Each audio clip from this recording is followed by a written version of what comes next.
Good morning to everyone.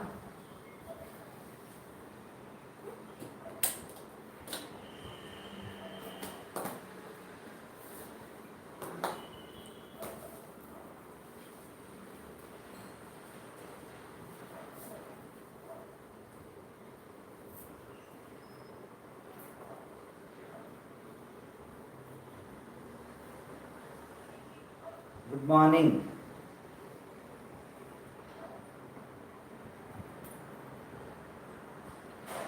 Okay. So I will explain briefly about whatever we have discussed in the last class. Right? So now in the last class what we had discussed? Any one of you?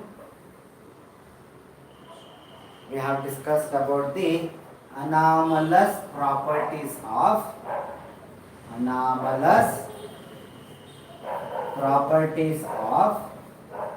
fluorine, right? So that's what we have discussed in the last class. Now when I am talking about anomalous properties, it is majorly due to smaller atomic size. That is the major reason for the anomalous properties of fluorine, right? So if you recollect, smaller atomic size has made bond dissociation enthalpy. Smaller atomic size has made bond dissociation enthalpy low, right? So bond dissociation enthalpy low with respect to fluorine molecule. That is very important. So that is due to small atomic size present in the fluorine. Due to that, there will be electron repulsion. Right? That is one thing. Next, when it comes to electron gain enthalpy,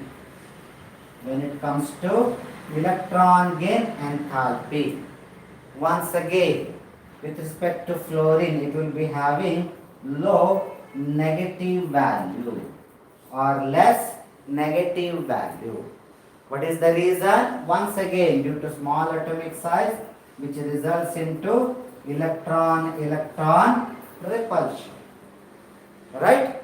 Now, it will be having very high ionization enthalpy.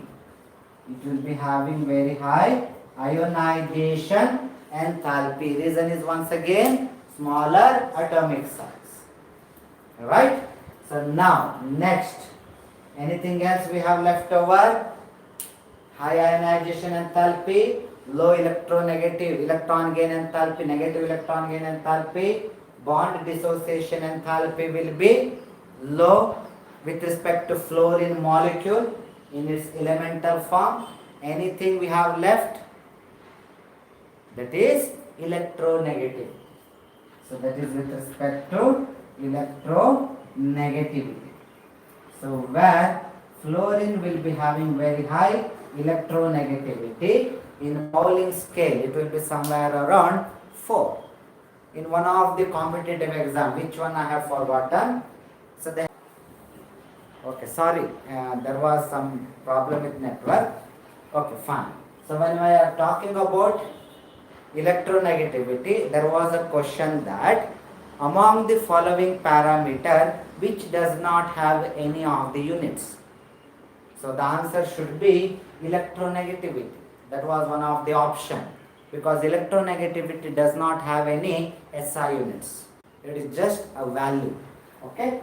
So according to that, fluorine is having the highest electron and chlorine 3.2 or 3.3, then oxygen 3.5 approximately.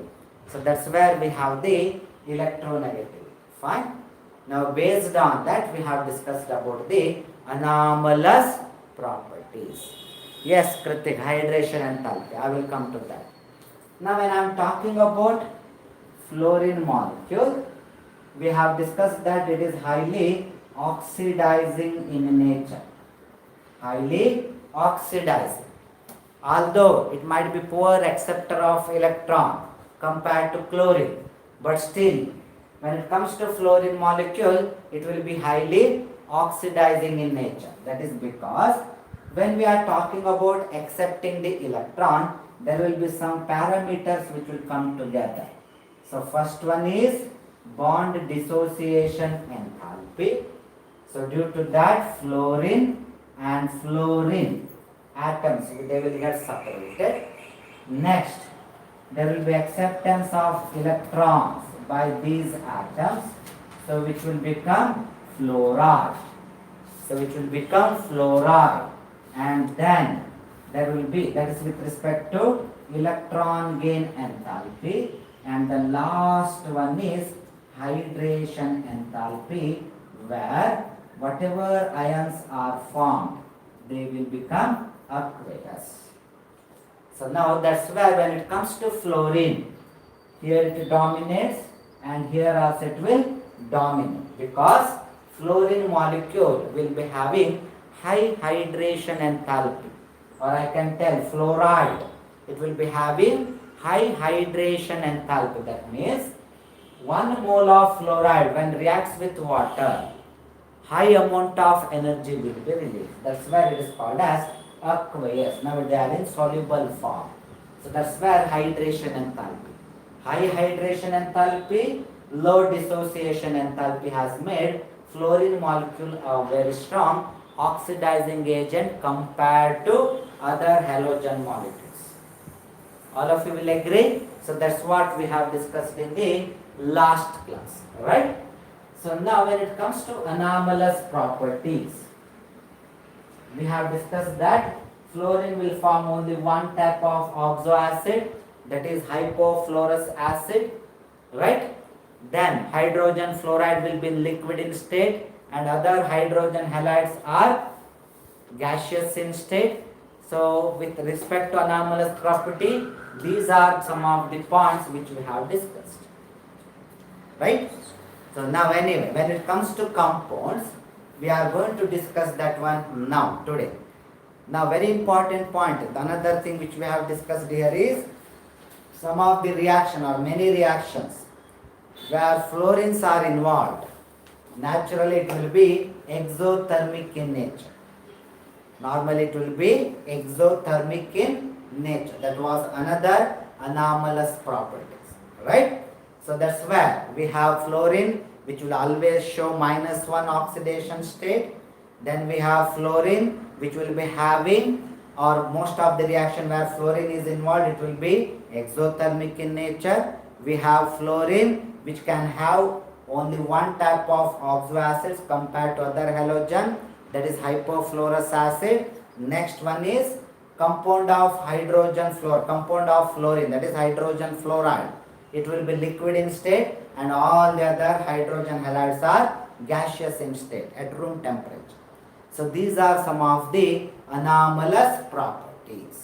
And next, it cannot expand covalency beyond 4. That and all is fine. That is due to the absence of the d subshell in the outermost shell. Fine. Now today we are going to discuss about chemical properties. So today we are going to discuss about chemical properties, or some of the properties of the halogen compounds. So that's what we are going to discuss today. That is related to chemical properties. Fine. Now with respect to hydrogen, it will form HX type of halides. It will form HX. Halogens will have more affinity towards hydrogen. Please remember, they will be having more affinity towards the hydrogen, because all of us we know hydrogen is a poor fellow. Without hesitation, it can donate the electron, and halogens can attain the octet state. So due to that, they will be having more affinity. Which one? Halogens. So they will form HX type of hydrogen halides, where X can be fluorine, chlorine, bromine, iodine. Anything is fine.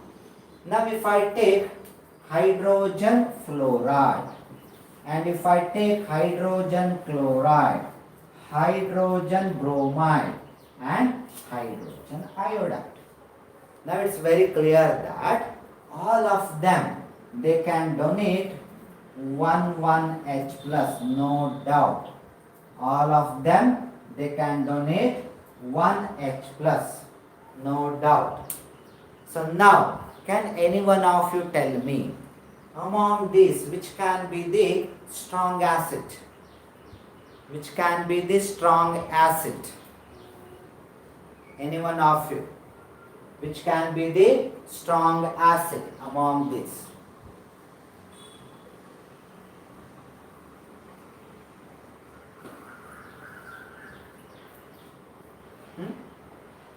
Which can be the strong acid? Okay, Purnima, hydrogen fluoride. Any other answer? She is telling hydrogen fluoride. Now, this is related to acidic character or acidity or acid strength. Now, another point I will tell, that will be bond dissociation enthalpy. Another one will be bond dissociation enthalpy. And I will write hydrogen fluoride, hydrogen chloride, hydrogen bromide and hydrogen iodide. Now I have two characters. One is acidity, means acid strength, and another one is bond dissociation enthalpy.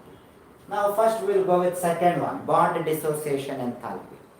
So where bond dissociation enthalpy will be high, or where high amount of energy is required to break the bond?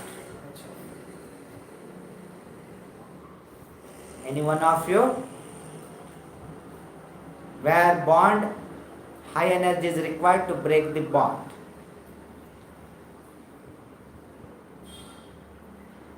One minute. I'll close this slide.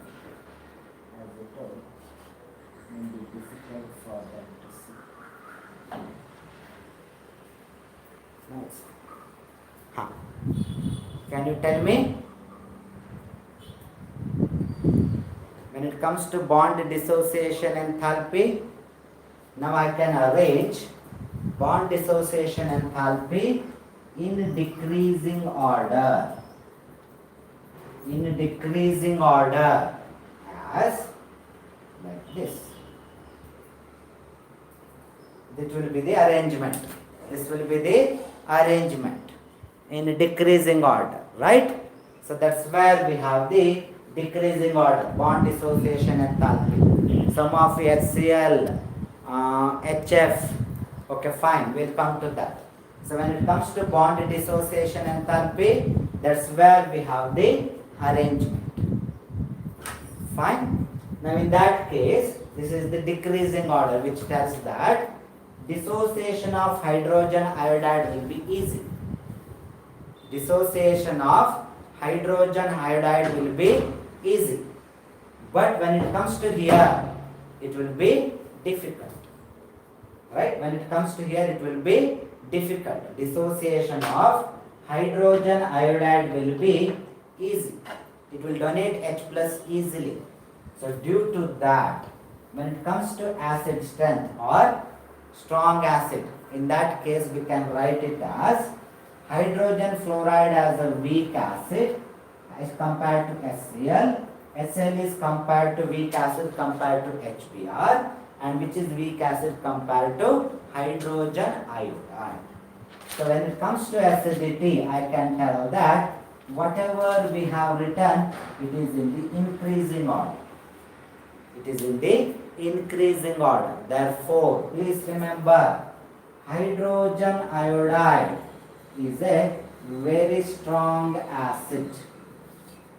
Hydrogen iodide is a very strong acid. Please remember, all of them, they have acidity or acid strength is same. All of them, they can give only 1 H plus. But when it comes to strong acid and weak acid, now hydrogen iodide is a strong acid. That is very simple reason, because they can donate the H plus easily. They will donate the H plus easily. What I mean to tell here is, I am talking about hydrogen iodide, which will get converted into H plus I minus, and I am talking about hydrogen fluoride, which will get converted into H plus F minus. Now we have Ka1 and we have Ka2. So based on that, I can tell that Ka1 is far greater than that of Ka2. Ka1 is far greater than that of Ka2. That means dissociation of hydrogen iodide will be easy. So based on that, I can tell that hydrogen iodide is a strong acid. You should remember these things. But when it comes to bond dissociation enthalpy, it is reverse. Okay? High amount of energy is required to break the bond present between hydrogen and fluorine.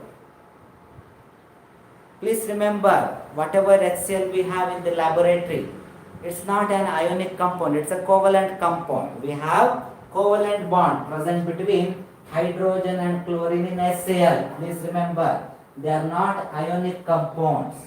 They are covalent compounds only, just like sulfuric acid. Okay, now? So that's where we have the hydrogen helix. All of you have understood? Any doubts? Okay. So in that case, shall I move to the next one? Oh. So now next one will be related to oxides.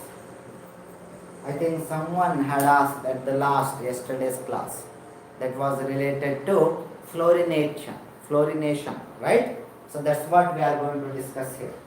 So when it comes to oxides, okay, now with respect to fluorine, we have O2F2 and OF2. So these two are the forms of oxide with respect to fluorine. Don't confuse. I told oxoacid will be one type. I never told oxide. There is a difference between oxoacid and oxide. Here I am talking about oxide. So with respect to fluorine, they will form only these two type of oxide. But all the other halogens, they can form multiple forms of oxide. Right? So when I am talking about these two, among these two, this is the one which is stable. This is the one which is stable, and this is unstable. And especially at room temperature, you cannot expect oxygen difluoride or dioxygen difluoride should be present at room temperature. They are very unstable. They can be present to some extent at very low temperature, negative temperature, then only they can present. Even at that temperature also they will get dissociated or decomposed. So that's where this O2F2 is quite unstable. Now, this property of O2F2 has been utilized for fluorination of some of the compounds, especially when I am talking about radioactive compounds. When I am talking about radioactive compounds. Now we have radioactive element, that is, any one of you? Plutonium, right? So this particular compound will be present in a spent fluid from the radioactive nuclear reactors. So there will be excess fluid which will be coming out after the reaction. Okay, Bhavani, I am not talking about group 17 element. So in that way you are right. Astatine is the radioactive element. So I am not talking about group 17 radioactive element. In general, I am telling, we have plutonium, which is one of the radioactive element which will be used in nuclear reactors like uranium and all. Fine. Now when there is a spent fluid in the sense, these are the leftover fluid which will be coming out of the nuclear reactors after the process, especially nuclear fission. So once it is done, whatever fluid will be coming out, so that will be having plutonium. Now the problem here is this plutonium can be used for other purposes. So we have to take it out from that spent fluid. nuclear spent fluid. We have to take it up. So for that purpose, this oxygen difluoride will be used. Oxygen difluoride will be used, which will convert that one into, 1 minute, polonium. So it will get converted into PuF6, hexafluoride form. It will get converted into PuF6, hexafluoride compound.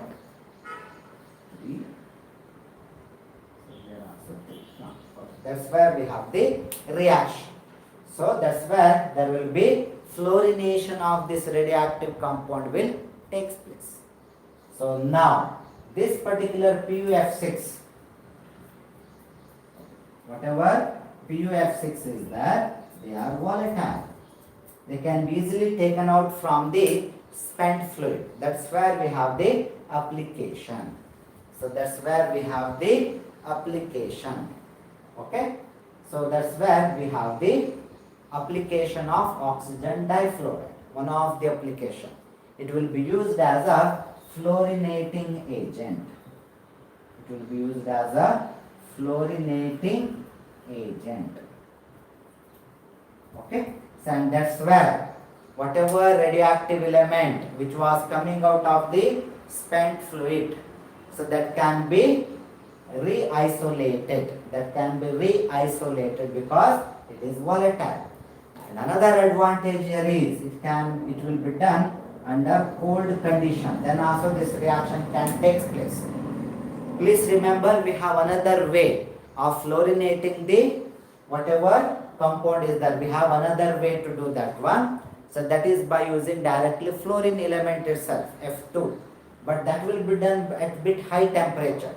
So in that way, this is having advantage over that of the utilization of F2. Fine. So that's where we have one of the application. Fine. So all of you have understood. That's where we have the plutonium which can be fluorinated. Any doubts? So that's the application of dioxygen difluoride. Okay? Or oxygen fluoride. This will be oxygen difluoride. Now, when it comes to, this is related to oxide, and when it comes to oxide, chlorine can show all the other halogens with respect to oxides. All the other halogens will be having positive oxidation state. They will show positive oxidation state.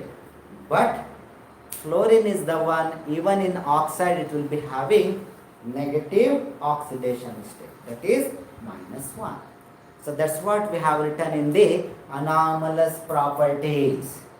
Always it will have the -1. You can take this one as the example to explain. Fluorine will have always -1 oxidation state, even in oxides. That one you can extend. Even in oxide it will have -1 oxidation state, where other halogens will have positive oxidation state. So +3, +5, +7, right? So that's where we have the oxides of halogen. Now another very important property here is we have middle row anomaly. We have middle row anomaly that is related to oxides. Middle row anomaly means these are related to those elements which belongs to period number 3. Which belongs to period number 3. So that's where it is applicable, middle row anomaly. Now at period number 3, which is that halogen which is present?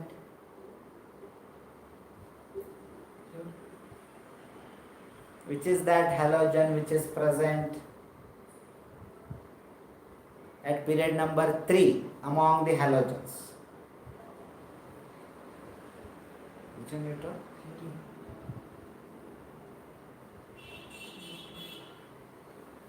Okay, same mistake Mayank also did and you are also doing Purnima. Chlorine? No, chlorine should not be the one. Okay, I am telling period number 3, right? Okay. Sorry, it's my mistake. Somewhere around period number 4. Sorry, not period number 3, period number 4. Then you are right, yes. I told period number 3, not period number 3, period number 4. Bhavani, no. Period number 4, sorry appa. Not in some this one I told period number 3, not period number 3, period number 4. Yes, Purnima, it is bromine. Okay. So it was mistake from my side. Mayank were also right. Purnima were right if it is period number 3. Okay. So that's where we have the element. Right. So that's where we have the bromine. And please remember, this is applicable for almost all the elements which are present at the same position in all the group. But majorly it is shown by the oxides of bromine. What is that? So oxides of bromine are quite unstable. Oxides of bromine, they are quite unstable. So that is called as middle row anomaly. Oxides of bromine, they are quite unstable. All the other oxides of chlorine, they are stable. Oxides of iodine, they are stable. When it comes to OF2, when it comes to fluorine oxide, that is OF2, that is quite stable. But when it comes to oxides of bromine, they are quite unstable. So that property is called as middle row anomaly. Fine? So that is called as middle row anomaly. So always it is applicable to the element in a P block which occupies the period number 3 in P block. Okay? But as a periodic table if you take, it will be period number 4. Because P block will start from period number 2, 3, 4. So middle row. So that's why it is called as middle row. So 2, 3, 4, 5, 6, 7. This is the one almost middle, because 7th element we are not going to consider. So if I consider 6th element, this will be the one which will be in the middle. Yes, at 3rd position. Instead of telling that 3rd position, I told period number 3. That's what I did a mistake. Fine. So otherwise in a periodic table it belongs to 1, 2, 3, 4. 4th period. Right? But as a P block if I take, it is the 3rd position element. So which will be a middle row element. That's why it is called as middle row anomaly. So example is instability of oxides of bromine. Now that is due to, some observation tells that is due to presence of 3D subshell, that is due to the presence of 3D subshell and 4P subshell in the outermost shell. Fine. So that's what the reason they are explaining, that due to the absence of radial nodes with respect to 3D and presence of radial nodes with respect to 4P. So due to that, the transition of electron will be a bit difficult. But anyway, we will not go in detail. So you should remember that when it comes to middle row anomaly, it is applicable to oxides of bromine, which will be quite unstable. Whether I am clear? So that's where it is called as middle row anomaly. Fine? All of you have understood? So in that case, we will move to the next one. Next one is when it comes to interhalogen compounds. When it comes to interhalogen compounds. That means when halogen, I think anything I have left go with respect to metals. Okay, fine. So I have left with respect to reaction with metals. Anyway, first we will discuss about interhalogen compounds. So in the name itself it is there, interhalogens. That means where one halogen is reacting with another halogen. Or interhalogen compounds are those where two different halogens are bonded to each other. Or two different halogens, they are forming the compound. Please remember, Cl2 is not an interhalogen compound. 2 is not an interhalogen compound because they are resulted due to same halogen. They are not compound. In the name itself it is there, compound. Compound means more than one type of element should be there. They are molecules. Please remember, some students they will give this one as the example. No. Right? So interhalogen compound means where two different halogens, they will be forming in formation of a compound. They will be involved in forming a compound. That's where interhalogen compounds are there. So generally we will mention it by XX prime. Why not XX? Because it talks about female sex chromosome. So don't worry. So that is true actually. Biology student they will accept with me. Anyway, so this is XX prime to indicate that they are different. So indicate that they are different. Fine.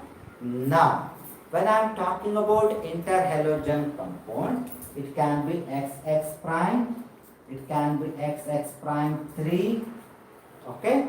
So it can be XX prime 5, it can be XX prime 7, right? So many varieties of interhalogen compounds are there. Many varieties of interhalogen compounds are there. Now you should tell me the feature of X and X prime. Which type of halogen should be in X? Which type of halogen should be present in X prime? Think and tell.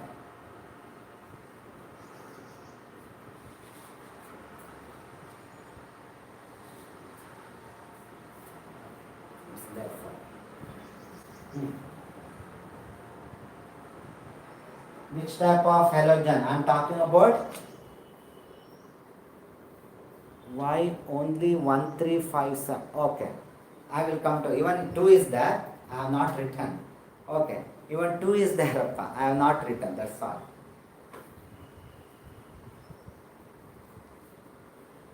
Okay. But majorly it will be 1, 3, 5, 7. That is because of the arrangement. Steric, this one, property. That is why predominantly this one.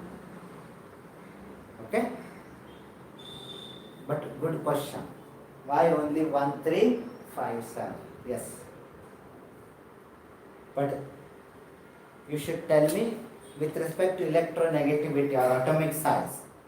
Atomic size of X should be large or atomic size of X prime should be large? X should be large. Yes, because when I am talking about these molecules, if I see the molecular formula, I can tell that X should be a bit large and X prime should be smaller. Right? X should be larger halogen and X prime should be smaller halogen. That means based on that I can tell that it should be electronegativity should be high in case of the X prime and it should be having less electronegativity. Whether I am clear? This is very important, you should remember. So X will be of larger size and X prime will be of smaller size. Okay, smaller size. So due to that, X will be, since it is larger, it will be having less electronegativity compared to X prime. Since X prime is smaller, it will be having higher electronegativity compared to X. Whether all of you have understood? Any doubts? Because if you have understood this one, next one reaction is there, which I am going to discuss later after 5 minutes. But all of you have understood? Okay? Fine. So in that case, we will move to preparation. How these halogens, interhalogen compounds can be prepared. How these interhalogen compound can be prepared. For example, I have chlorine and I have fluorine. Okay? It can also be called, 1 minute. XY. Okay, fine. Yes, it can be caught. Okay, Prajwal. X is large size halogen. Okay. So you want me to repeat, right? Prajwal. Okay, fine. So when it comes to interhalogen compounds, generally the formula will be XX prime. Okay. So I am going with your NCERT textbook only. It is given as XX prime. So in that case, X prime number can be variable. X prime number can be variable where n can be equal to 3 or 5 or 7. Predominantly these are the interhalogen compound where n value can be 3, 5, 7 and n is applicable for X prime.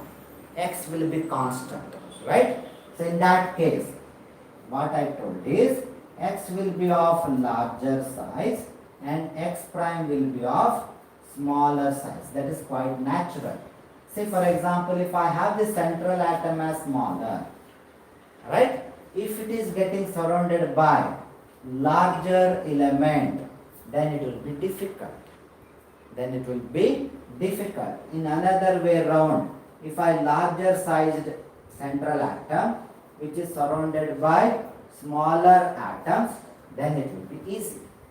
Steric hindrance will not be there. Fine? Steric hindrance will not be there. Okay, majorly it will be odd number only. Yes, Purnima. Okay, so that is because it is having 7 valence electron. Halogens will be having 7 valence electron. If it goes with even number, then there is a chance of having lone electron. So therefore it will be odd number. Fine?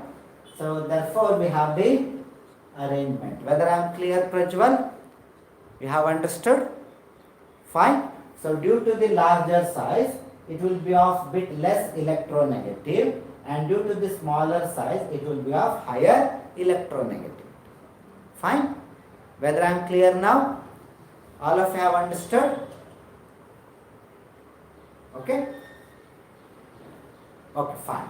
So in that case, we are moving to the preparation of interhalogen compounds. We are moving to the preparation of interhalogen compound. Fine?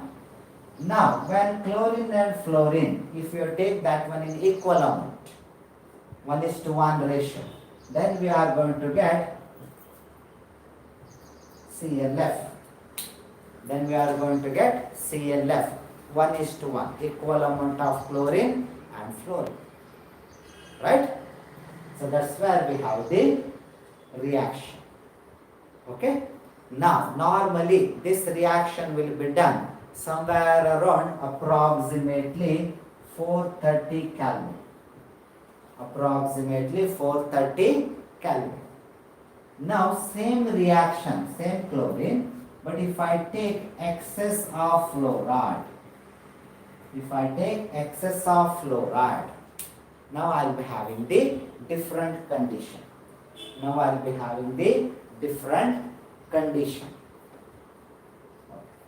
So that is CNF3. Fine? So then 3 here, also 3 here, 2. So that's where I have the trifluoride. So when it is with low amount of fluorine, it is monofluoride. So low concentration. This is high concentration of fluorine. So that's where here temperature will be somewhere around 570 Kelvin. 570 Kelvin. Fine? All of you have understood? Okay? Now, same way, same logic is applicable for iodine and chlorine. Equal amount of iodine and chlorine. They have asked these reactions. So in that way I can tell they are important. Oh, I forgot to write this one. They are important. They have asked about this. Okay? If I take equal amount of iodine and chlorine, now the product will be, okay, any one of you? Now the product will be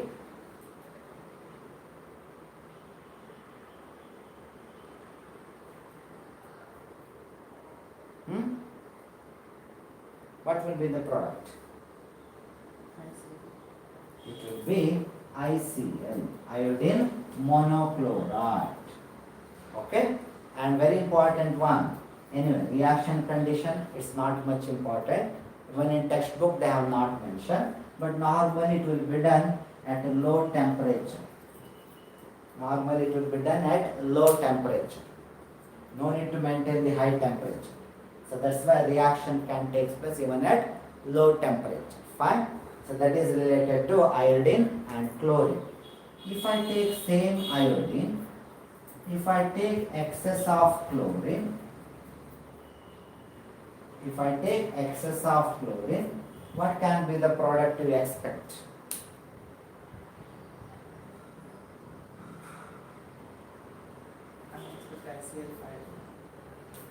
Okay, Mayank is expecting ICl5. Anyone? Any other answer?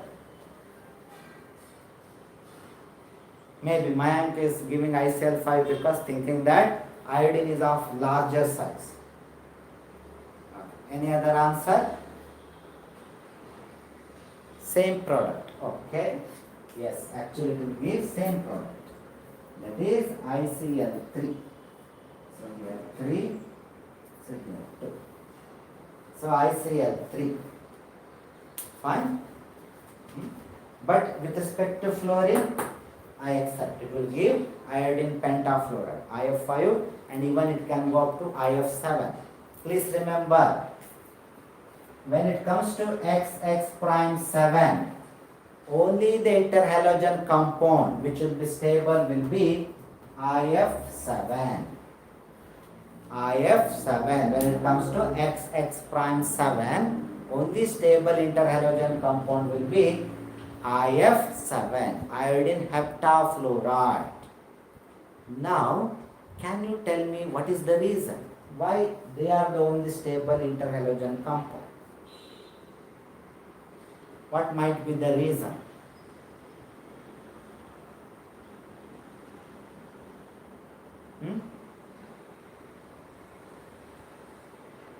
What I mean to tell here is, see, ClF7, no, ClF7, but IF7, yes. Size, this iodine is really large. That is because, as Mayank is telling here, due to the large difference in their atomic size, due to the large difference, hybridization, yes, sp3d3, yes, fine. And when it comes to atomic size, that's where another major advantage.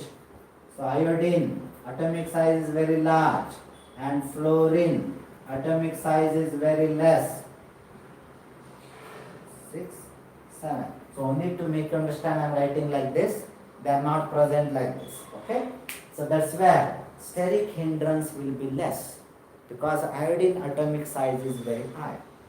So due to that, IF7 is the only one with respect to heptahalide. They are quite stable among the interhalogen compound with respect to interhalogen compound. All of you have understood? Okay. Now that's where we have the iodine with chlorine. That is not there with respect to preparation and all, so no need to worry. Okay. Now, another compound which can be taken as example here is bromine with fluorine. This one they had asked, if I remember. So bromine with fluorine. So where it is dilute or low concentration. That was the question, I think. Name the product formed when bromine will be treated with fluorine under dilute condition. That was the, I think, question. Name the product. Okay. Same way, we have bromine with fluorine where it will be excess. Now can you tell me the name of the product?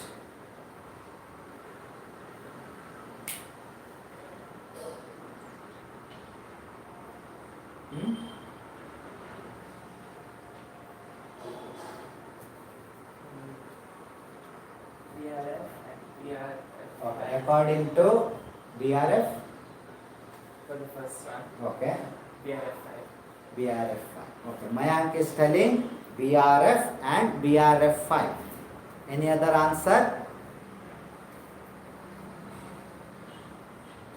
Okay. Another important thing here is I wanted to announce. In the beginning I have not announced because we will be undergoing for depression in the beginning itself. So now I will tell. So my class will be bit extended. Okay. So normally I used to finish it by 11:15, 11:20, right? So I will extend it up to 11:45. Okay. But math class will be of lesser duration.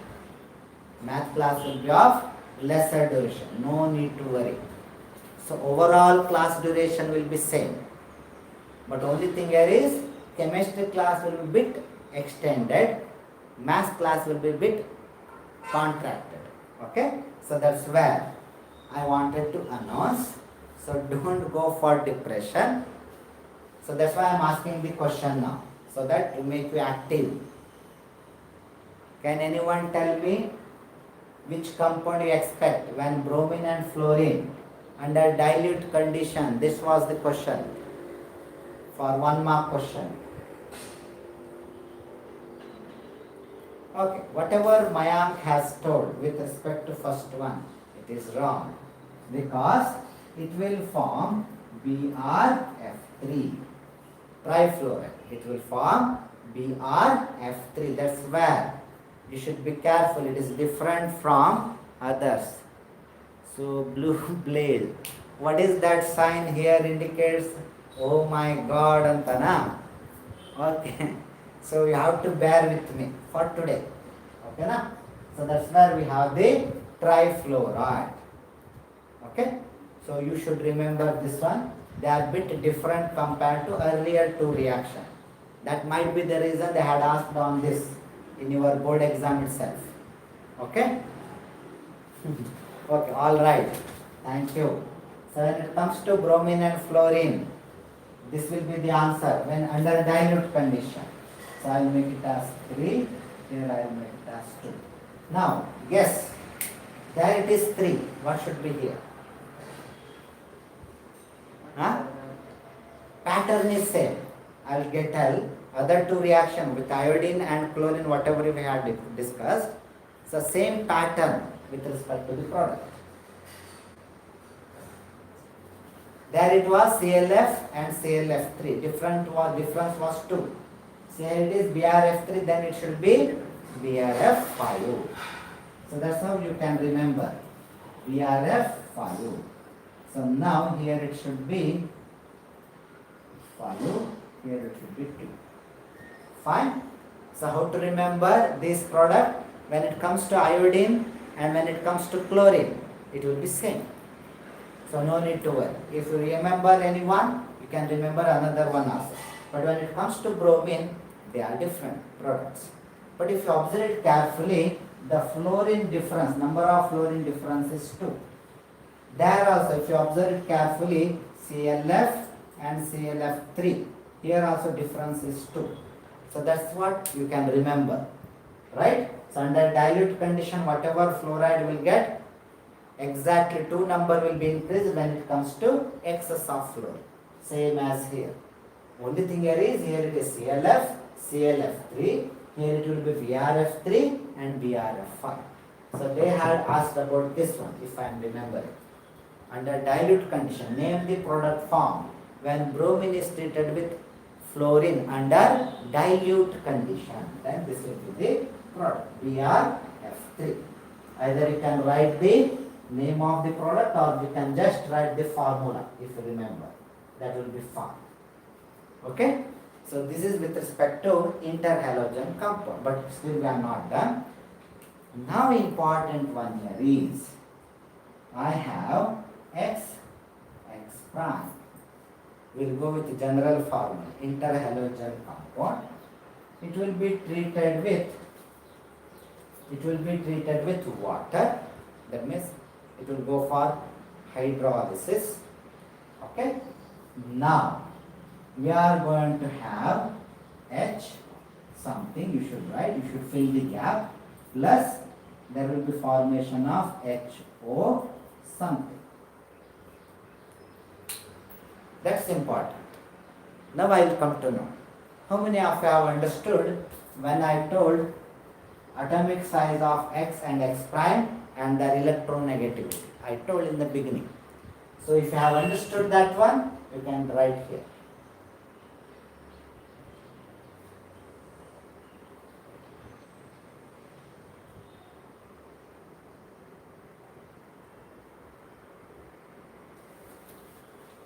So here this side OH smaller and that should have the large one. Okay, according to Mayan, here it should be X. X prime. Okay. I don't know. Whatever Mayank is telling, I am writing. So X prime. Okay. So here it should be X then. Okay. Whether Mayank is right, and I will give a hint. Whichever comes here, it will go with positive oxidation state. Whichever comes here, it will go with negative oxidation state. Because here oxygen is there. No, it's the opposite way. Fluorine will come. Okay. So what you have to remember here is electronegativity of X prime is more. Electronegativity of X is bit less.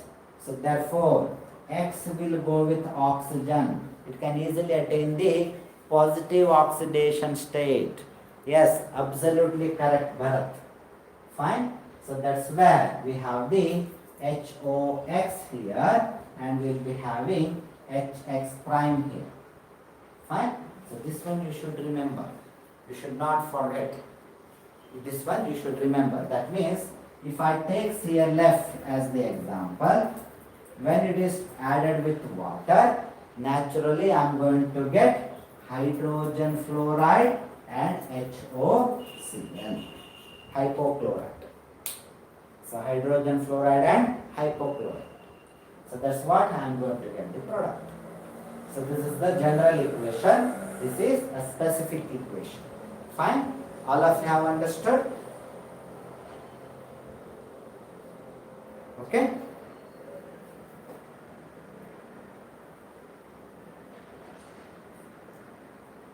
Done. Now, next one is with respect to geometry. Next one is with respect to geometry. Okay? So that is with respect to geometry of interhalogen compound. Say if I take IF7, IF5, IF3, or even if I go with IF. Now can you tell me what will be the hybridization? First column will be hybridization and second column will be geometric shape. Geometric shape. First IF7, any one of you. I think someone had given already hybridization that time itself. First.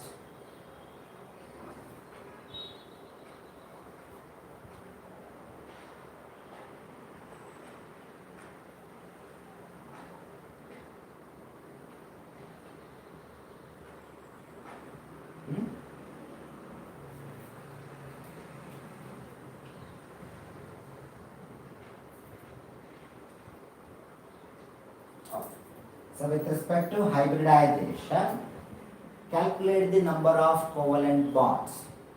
Calculate the number of covalent bonds present in the compound. So in this case, how many covalent bonds are there? In IF7, how many covalent bonds are there? 7 covalent bonds are there. So therefore,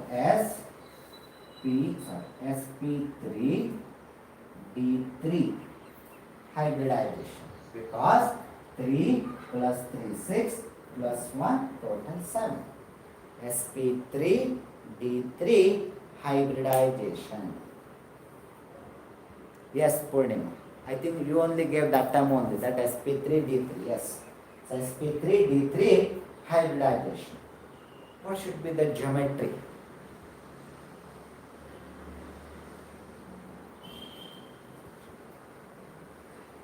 Okay. Yes, Nehashri. Hybridization is done. sp3d3. Good. So geometry. Pentagonal bipyramid.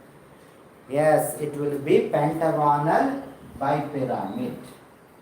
It will be pentagonal bipyramid. Absolutely correct, because there is no lone pair of electron. So no lone pair of electron is left over. So that's where I, F, F, F, F and F. So what will be the pentagon? It will be like a pentagon, right? So now one fluorine will be above and another fluorine will be below. So it will form the pentagonal bipyramidal structure. Geometry will be pentagonal bipyramidal geometry. Now what about IF5? We will come to next one. IF5.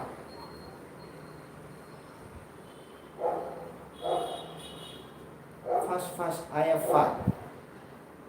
Anyway, shape no one will ask. Means I'm talking about this one. This one they will ask. Yes, Sanjana, very good. So hybridization should be sp3d2. Because when it comes to covalent bond, total 5, right? But one lone pair of electron.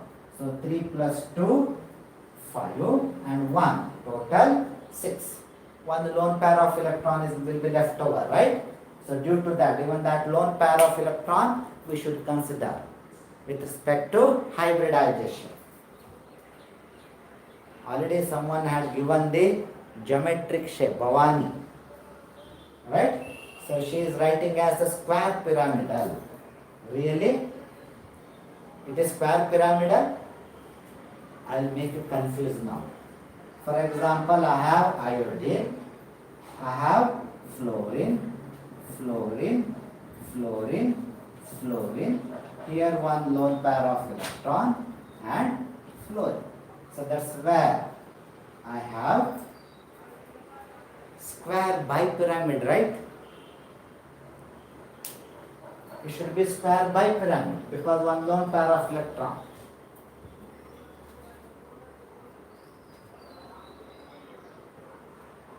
What to do now?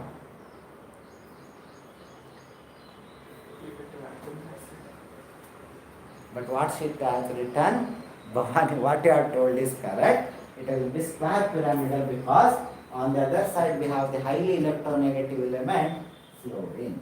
So it will be square pyramid. She is very confident. Bhavani, no sir, you are wrong. It cannot be bipyramid. Yes, you are right. It is square pyramid. Fine. So no need to draw picture and all. To make understand, I am drawing. Fine. So now next one, IF3. T-shape. IF3. Colored gas. Okay, fine. Physical properties. Okay. IF3. sp3d. Okay, Mayank is telling it should be sp3d. We will go with that. Okay, Sanjana also gave. Yes. So number of covalent bond and number of lone pair. That will give the number. So 2 lone pairs it will be left over and 3 covalent bonds. So 1 plus 3, 4 plus 1, 5. Right? Now Bhavani, then you should give me the reason. She is telling bent T-shaped structure. She is telling bent T-shaped structure. Huh? I wanted to confuse everyone, but you are giving the answer. Yes, definitely it will be bent T-shaped structure or geometry. What is the reason? The reason here is I have iodine. So now lone pair of electron will be there. That means 2 lone pair of electron. So according to VSEPR theory, right? So bond angle should be greater here compared to here. Don't go with my drawing. it looks like bond angle is less here. So we will imagine whatever angle is there, this will be greater. So due to the presence of two lone pairs of electron, due to the presence of two lone pairs of electron, so this fluorine, instead of making it horizontal, it will be slightly bent. So therefore it will be bent T-shaped structure. It will be bent T-shaped structure. Fine?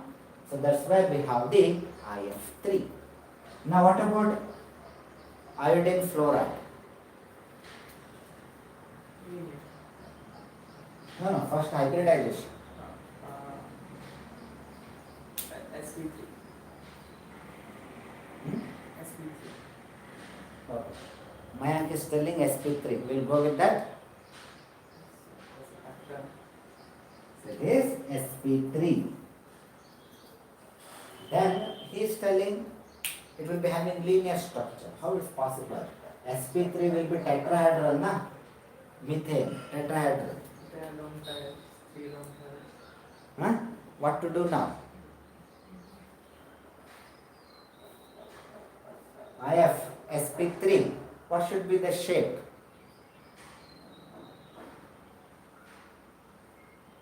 Anyone? Whether they have given in your textbook? They have not given. But it's having no shape. But it's having no shape means what? Yes. It does not have a geometric 3D shape is not there. It will be a linear structure. That is because when I am talking about iodine, sp3, that means only one covalent bond, right? Rest of them, they are all lone pairs of electron. So one is fluorine, so another one lone pair, another one lone pair, another one, another one. They will be far as possible. So therefore they are not having the proper shape.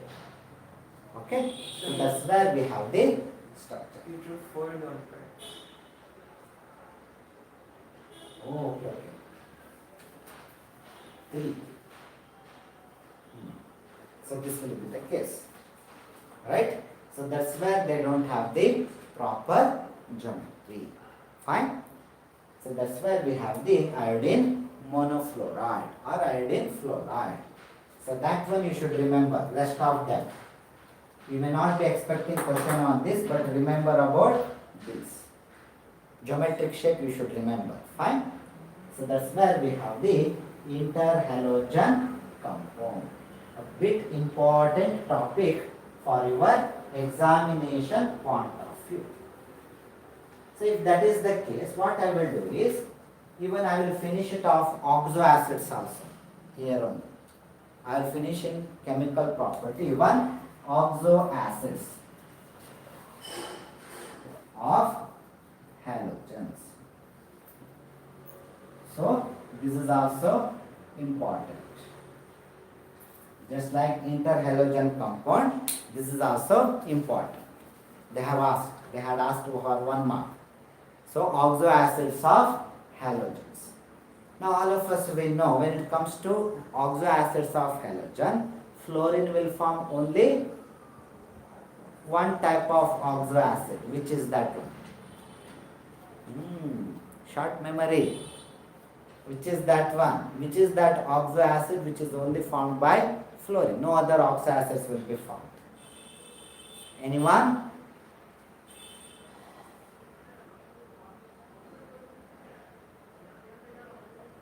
Sir, it's more than 1 hour. Gone. Chemistry, no chance. 1.5 hours. No, sir. It's impossible. See, still they are giving answer. Very good. Yes, Kritik. And Blue Blaze, I don't know the name. Blue Blaze, very nice name. So that is HOF. Bhavani, it's not hydrogen fluoride. Hydrogen fluoride is HF. It is hypofluorous acid. Okay, it is hypofluorous acid. I am not talking about compound part. So you have written Blue Blaze. Your name I am talking about. Okay, na? So only oxo acid which will be shown by fluorine is hypochlorous acid. Now before that you should tell me what is the meaning of oxoacid. I have told. H plus which is released from OH group. Okay. So oxoacids are okay. Amit. Okay, you are Amit. Fine. Good. So when it comes to oxoacid, that's where we have the OH bond. By breaking the bond between oxygen and hydrogen, there will be release of H groups. They are called as oxoacids. They are nothing but oxoacids. Okay? Fine. So in that case, when I am talking about oxoacids of halogens, now we will not discuss about fluorine or any other halogens. We will focus on chlorine, because on that question will be there. Because chlorine is the only halogen which will form high varieties of oxoacids.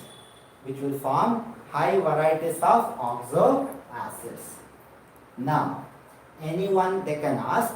Fine. Now when I am talking about first one will be HOCl. That is hypochlorous acid. That is nothing but hypochlorous acid. Right? So what is the oxidation state of chlorine? That is important. What is the oxidation state of chlorine? It is +1. Right? +1. Remember this. Now it's very easy. Next one and all. Add oxygen. Next one is HOClO.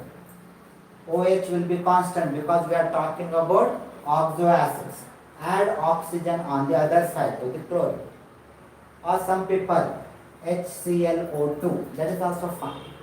Whichever is easy for you, you can remember that. So this one will be HClO, then HClO2. Like that also you can write. But since it is oxoacid, we will keep OH on the one side and oxygen, whatever extra oxygen will be there, that is on the other side of the chlorine. That's what we will follow. So now this will be called as chlorous acid. Chlorous acid. What is the oxidation state of chlorine here?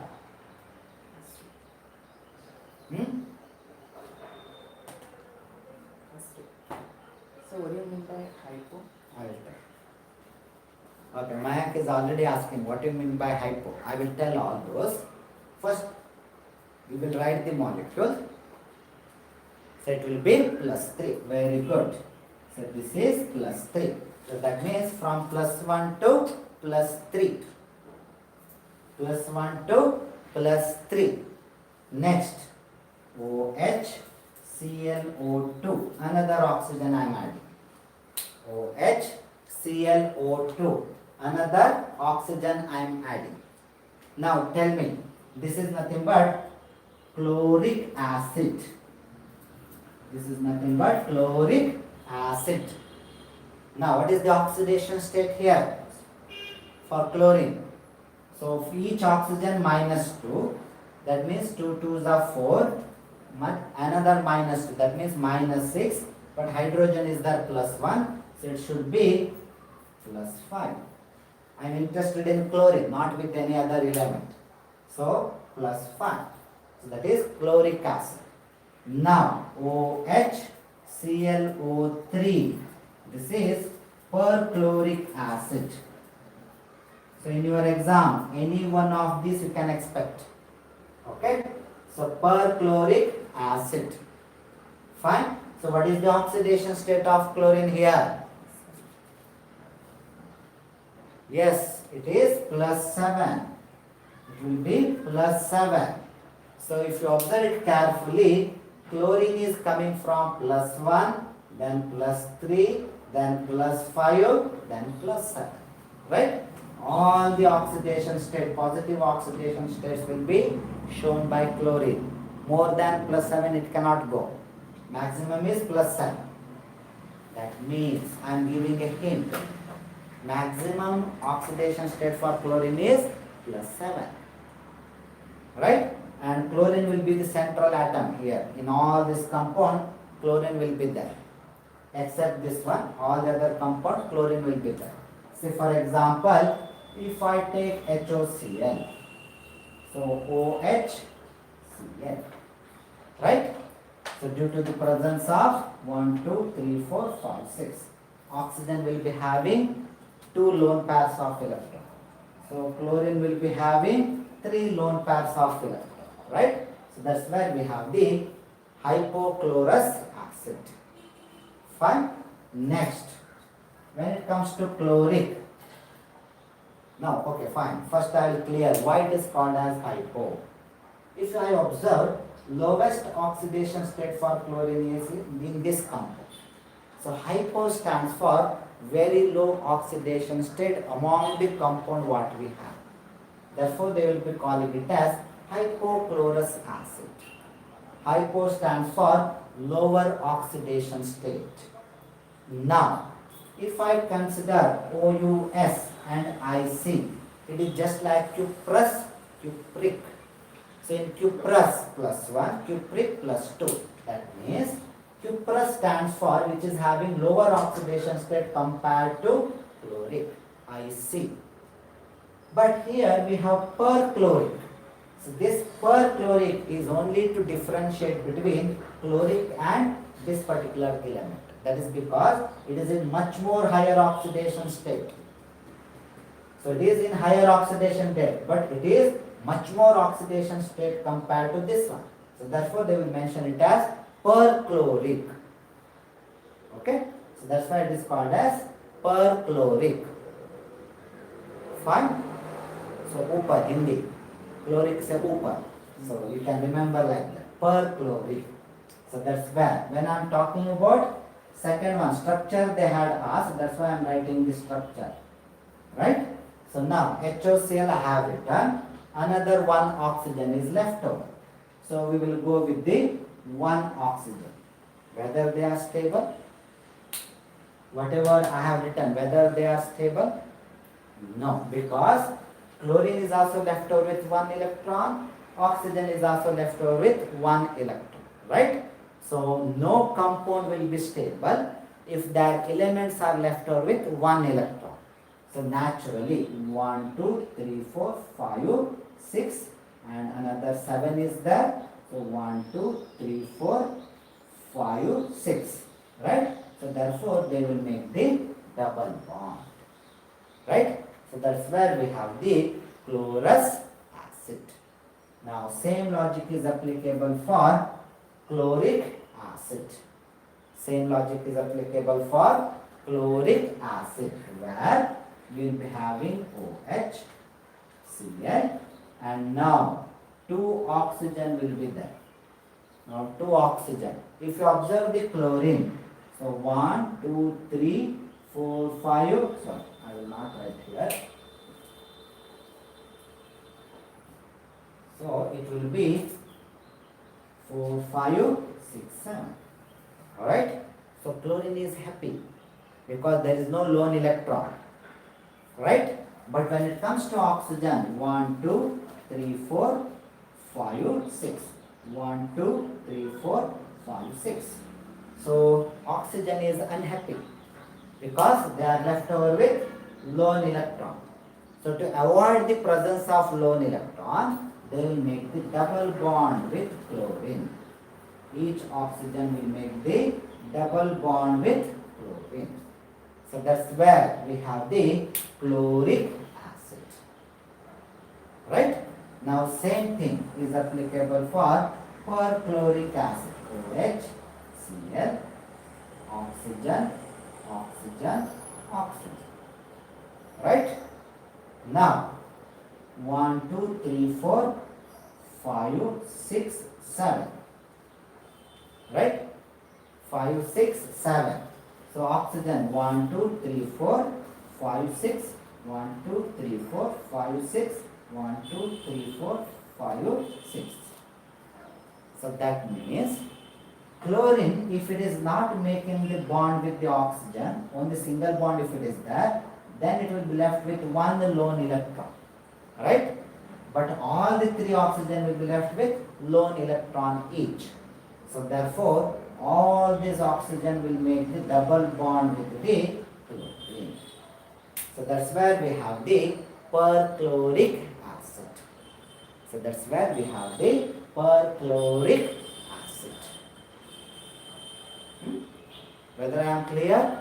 So that's where we have oxo acids of halogen, where I have taken the example of chlorine as the halogen.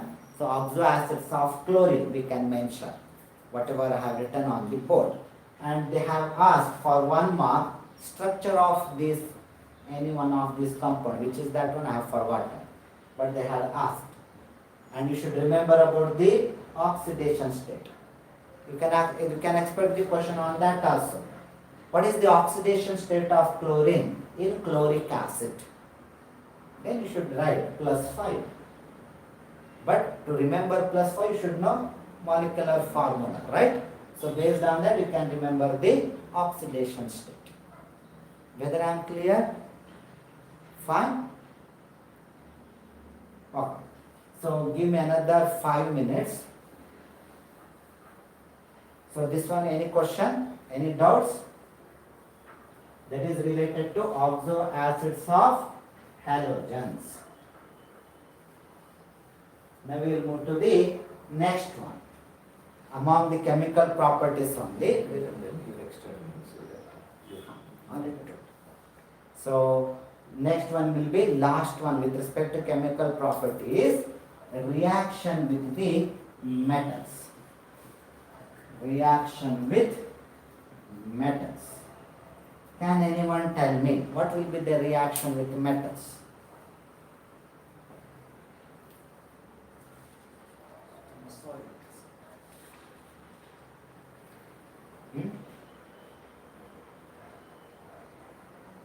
Naturally, they will form respective metal halides. They will form respective metal halides. See, for example, if I take sodium, when it is treated with chlorine, so what will be the product? Product will be NaCl. Right? Product will be NaCl. Right? Same way. If I take magnesium, if I treat with the chlorine, what will be the product? It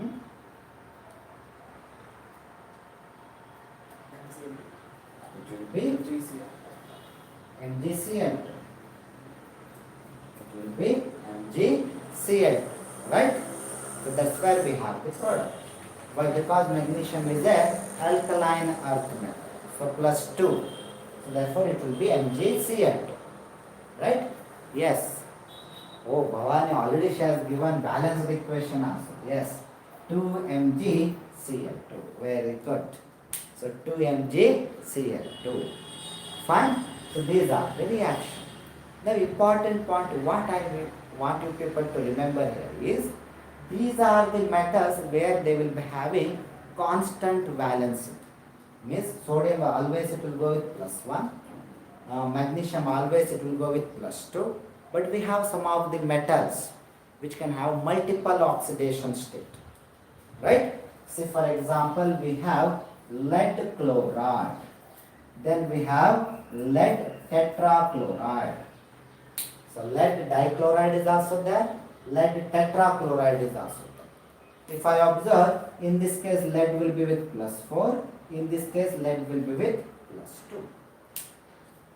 So what I want you people to remember here is, with related to your competitive exam, as the oxidation state of the metals will increase, as the oxidation state of metals will increase, covalency is going to increase in their bond.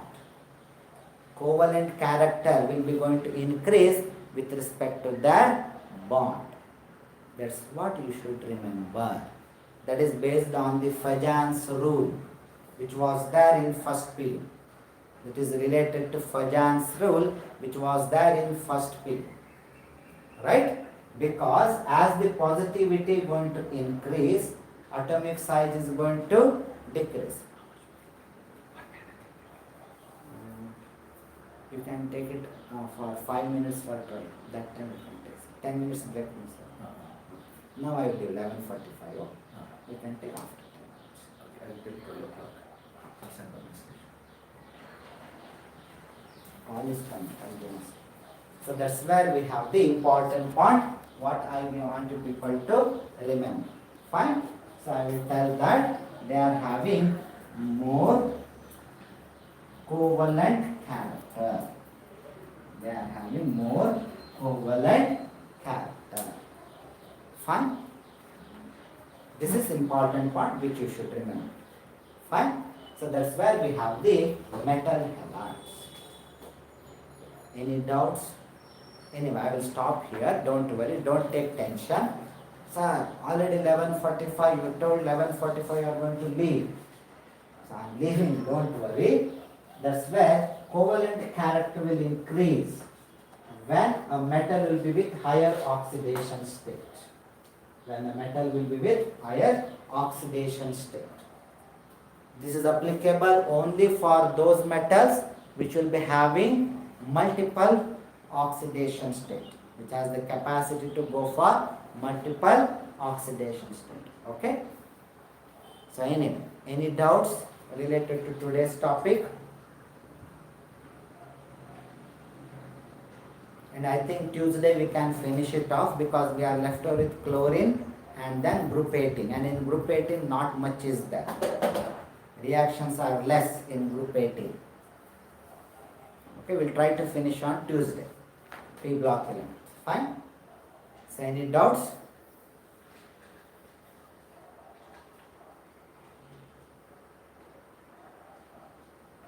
Messages are not coming. If you come on.